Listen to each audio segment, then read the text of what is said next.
So the other day, Melanie and I are trying to finish The Crown, and we are on Netflix. And so, I put Netflix in there and everything, and we start it up, and it runs for about 2 or 3 minutes, and all of a sudden, it starts spooling again. Starts over from 0, goes all the way up. We have to wait till 99%, and then it holds there for a while, and it finally goes to our show. So we start watching it again, and then the next thing I know, boom, it happens again. Well, after doing this about 5 or 6 times, I got frustrated and probably expressed some feelings that pastors shouldn't express, but that's another story. Anyway, so the next day I get online with Netflix, and I got into the chat room, and I started chatting with somebody and was explaining to them my dissatisfaction with how Netflix kept spooling on me. And you know what she told me to do? She said, what I've got to do is unplug Netflix, or log out of Netflix, and then unplug the TV and reboot. Yes, reboot. Have you ever heard that before? It's like the thing we always have to do whenever some technology is not working. They tell you, well, have you rebooted your machine yet? Have you rebooted your computer? Have you rebooted your printer? Have you rebooted your internet connection? Reboot seems to be the answer to every problem that we have nowadays. Well, I've been thinking a lot about rebooting, and I'm finding myself now in a time where I'm trying to think about how do we reboot our public worship? How do we reboot opening our church up? How do we reboot some of our normal practices? And I know a couple weeks ago, I did a sermon on this idea that maybe now we're into a new normal. And yet still, even being in a new normal, there is this need to reboot, to come back. And sometimes when we reboot, things aren't the same on the other side. And that's okay. It made me recall this story from Acts. And the story is told in Acts of the conversion of Saul into who he became as Paul, one of the major founders of the early church. I've been reading this biography of Paul by N.T. Wright, and it's been very insightful. What's interesting is this passage of scripture that I've always read, and even says right here in the headline of my particular passage, my particular Bible translation here, it says the conversion of Saul. What's interesting is N.T. Wright says Paul wasn't being converted at all. He said basically what was happening was God was rebooting for Paul the understanding of what he was doing in this world that we live in.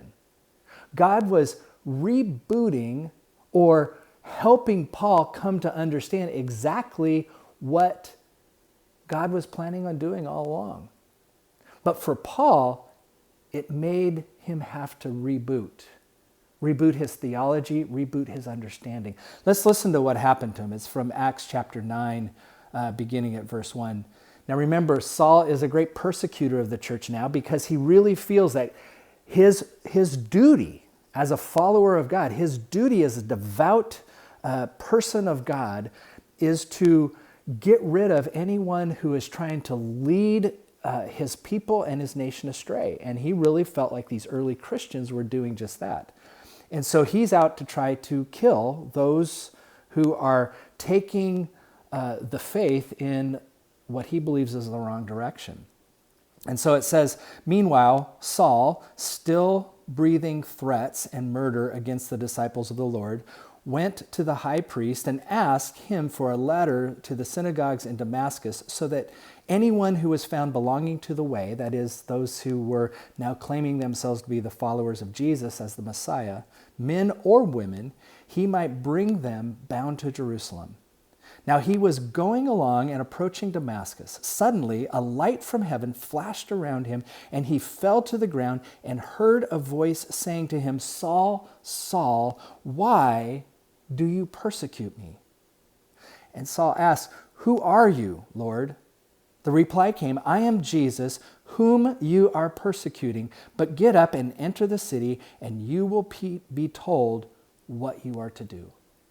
You see, according to N.T. Wright, what's happening for Saul in this moment is God is rebooting his faith for him, helping him come to understand that the one true God has in fact sent the Messiah, the one known as Jesus, the one who was crucified, the one who was crucified, buried, and then rose from the dead. This one was the planned Messiah.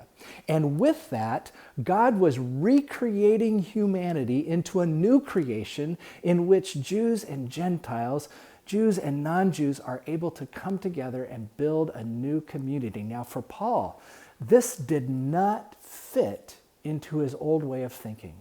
Not at all. It did not fit into what he thought God had been telling him to do all along. It did not fit in his understanding of what it meant to be a holy and religious person. And yet God, for Saul, was rebooting his thinking and his understanding of what God was doing. You know, it's interesting because we treat sometimes Paul's conversion or Saul's conversion into Paul as a quick flash kind of thing, and yet it didn't. This quick flash moment for Saul ended up taking quite a while, where he had to take time to re-understand what it is the scriptures were telling him concerning God and concerning the way in which God was calling these new people together. It took him a while to understand and to fully reboot into this understanding. But once he did, once Saul became Paul, and once he became the founder of the church in many places, once he began to embrace this thing that for him was a new thing that God was doing, his life was never the same. And it was much more meaningful. You know, part of my prayer throughout this time of quarantine and throughout this time of trying to understand what happens next is really needing to take time to listen for what God is telling me. I had some friends send me another devotional that talked about this thing called liminal space. It was talking about this space where we find ourselves on the threshold and we look behind us and we say, you know what was in the past is no longer sustainable. It needs to change, but yet when we look into the future, we still can't see the future clearly enough. And it's in this liminal space that the anxiety might take over us. And yet it's also the time perhaps when God can work God's miracle of transforming us into the people that he needs us to be. So I am in this liminal space right now. I look back and I realize we can't fully go back. And I look forward and I'm not sure what it's going to entail, what's going to unfold, how life is going to be on the other side of this. And yet my hope and my trust is in the same God that transformed the heart of Saul into the mind and the compassion of Paul. If God can begin to do that in me, if God can begin to do that in us, perhaps what is on the other side is going to be greater than we can ever imagine. So let's think about that together. Thank you.